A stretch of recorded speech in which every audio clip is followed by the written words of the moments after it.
আমি কিন্তু এর আগেও তোমাদের সাথে দেখা করেছি। আমি কিন্তু উল্টা সিধা কথা বলবো, শুনতে হবে। আমি কিছুদিন আগে একটা সার্ভে করার চেষ্টা করেছিলাম এই কলেজে। তো আমি এই কলেজ তৈরি করার পিছনে আমার তো একটা স্বপ্ন ছিল নাকি, ছিল?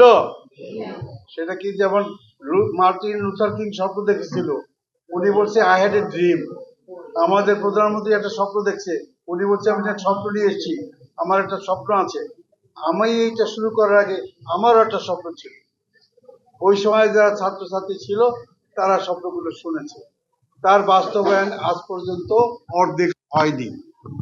সেজন্য আমি এটা সার্ভে করেছিলাম এই মাস কয়েক আগে। আমি তোমাদের কাছে একটা প্রশ্ন পাঠিয়েছিলাম যে তোমরা কে কি হতে চাও। মাত্র 276 জন ছাত্রছাত্রীর ভিতর থেকে সাড়া পেয়েছিলাম, আর বাকি তোমরা নিশ্চুপ ছিল, কারণ তোমরা কিছু হইতে চাও না, ঠিক কিনা?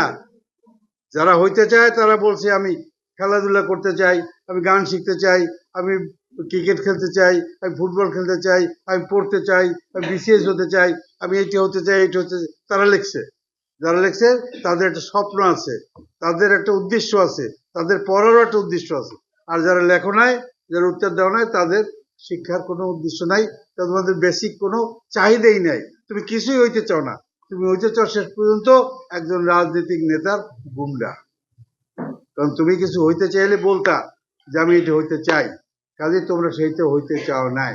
যারা লেখছো না, লেখো নাই, তাদের জন্য এই মন্তব্য করলাম। আর যারা লেখছে, এটা সার্ভে করার উদ্দেশ্য কি ছিল?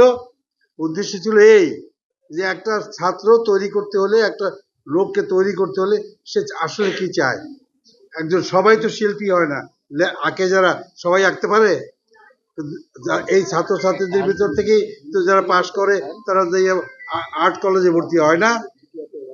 কেউ অঙ্ক ম্যাথমেটিক্স পড়তে চায়, কেউ বিজ্ঞান পড়তে চায়, ফার্মেসি পড়তে চায়, কেউ হিস্ট্রি পড়তে চায়, কেউ ফিলোসফি পড়তে চায়, চায় না? কেউ বোটানি পড়তে চায়। যে বোটানি পড়তে চায় তারা যদি বোটানি না পড়াইয়া ইতিহাস পড়াই, ভালো ছাত্র হবে? কাজে এই সার্ভেটা করে আমি খুবই মানে হয়েছি, মর্মাহত হয়েছি যে আমাদের এই গুঠিয়া কলেজ, যেটা আদর্শ কলেজ, গুঠিয়া আইডিয়াল কলেজ, আইডিয়ালের বাংলা হলো আদর্শ, তাই না? এই আদর্শ কলেজে আমি আদর্শ ছাত্র তৈরি করতে পারি নাই, এটা হলো আমার ব্যর্থতা। আর এই ব্যর্থতার সাথে যারা জড়িত তারা হলো শিক্ষক, ওনারাও কিছুটা দায়ী। ওনারা যদি ওনাদেরকে, যখন আমরা এই কলেজে ওনাদের যারা পুরানো আছে, কয়েকজন এখনো পুরানো আছে, আমরা কিন্তু কোনো টাকা বাণিজ্য করি আর চাকরি দেই নাই। কাউরে চাকরি দেওয়ার জন্য তো টেবিলের নিচে টাকা নেই নাই, আমরা কিনেছি। আমরা একজন ভালো শিক্ষক দেওয়ার চেষ্টা করছি। আমি যদি একজন ভালো শিক্ষক দিতে না পারি, তুমি একটা ভালো শিক্ষার্থী তোমার তৈরি করতে পারবো না। তোমার যদি ভালো না পড়াইতে পারে, তুমি শিখবা কি? কাজে তোমাদের শিক্ষার জন্য, তোমাদের ভবিষ্যতের জন্য আমরা ভালো শিক্ষক দিয়েছি, তোমাদের জন্য, তোমাদের ভবিষ্যতের জন্য। তোমরা ভালো সন্তান হও, তোমরা ভালো শিক্ষক হও, তোমরা ভালো সিটিজেন হও, ভালো একজন নাগরিক হও, সমাজের জন্য কিছু কাজ করতে পারবা। আমি যদি অসাধারণ তোমাদেরকে ভালো শিক্ষা না দিতে পারি, তাহলে তুমি তো সমাজে ভালো শিক্ষা দিতে পারবে না, ঠিক কিনা?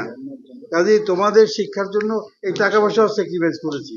ওই সময় যে জমি, আমি এই জমি কিনেছি, এই বিল্ডিং আমি করলাম, এতে যে টাকা খরচা হয়েছে, ওই দিয়ে যদি জমি কিনতাম, আমি আজকে জমিদার শান্তি থাকতাম।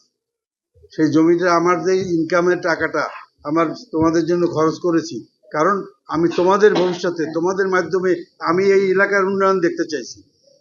That was my dream.